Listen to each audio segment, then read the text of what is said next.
GKFX Prime presents the week ahead. Hi everyone. I've been getting a ton of questions about whether interest rates could really go negative in the United States.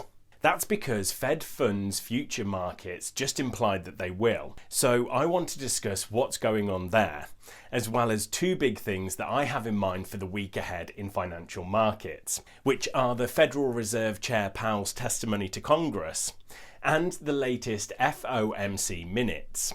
But before that, let's kick off with the economic calendar. We've got a Eurogroup meeting on Monday, then an ECOFIN meeting on Tuesday. A breakthrough on joint debt insurance would be huge for the Eurozone and would very likely change what the ECB decides in June. So-called Corona bonds still seem unlikely, but the German court ruling might spur some action from politicians. One for the diary is when Powell testifies to Congress on Tuesday. We've got CPI data from the UK and Eurozone, where the crash in oil prices in April could easily take the month-over-month changes in consumer prices negative, which is just what happened in the US CPI. That's followed by the FOMC minutes, and we round off the week with the first set of Eurozone PMIs for May. Now, before I discuss what negative rates could mean for markets, can I ask that anyone preparing for the week ahead, watching this video, and working hard to be the best trader that you can be, give yourselves a pat on the back and click the like button on this video.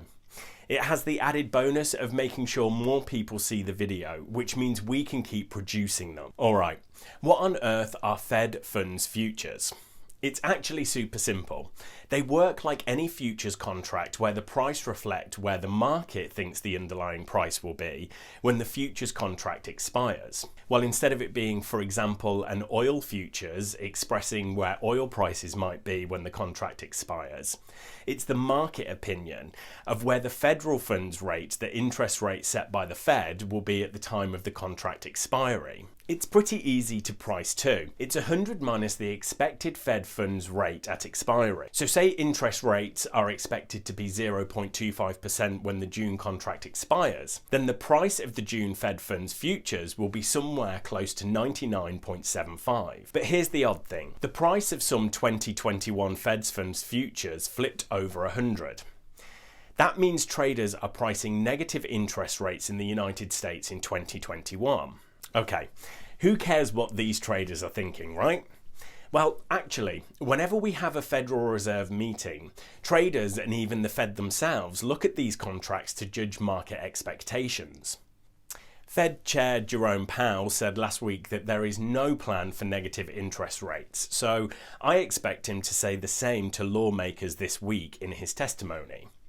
I'd also expect there to be sparse, if any, mention of negative rates in the FOMC meeting minutes.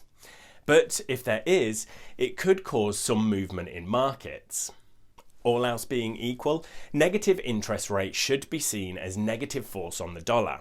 However, for the Fed to go to negative rates, the economic scenario would have to be pretty desperate, and that could cause flows in the dollar as haven. Right, thanks everyone, and good luck trading, and make sure to subscribe so you don't miss our next video.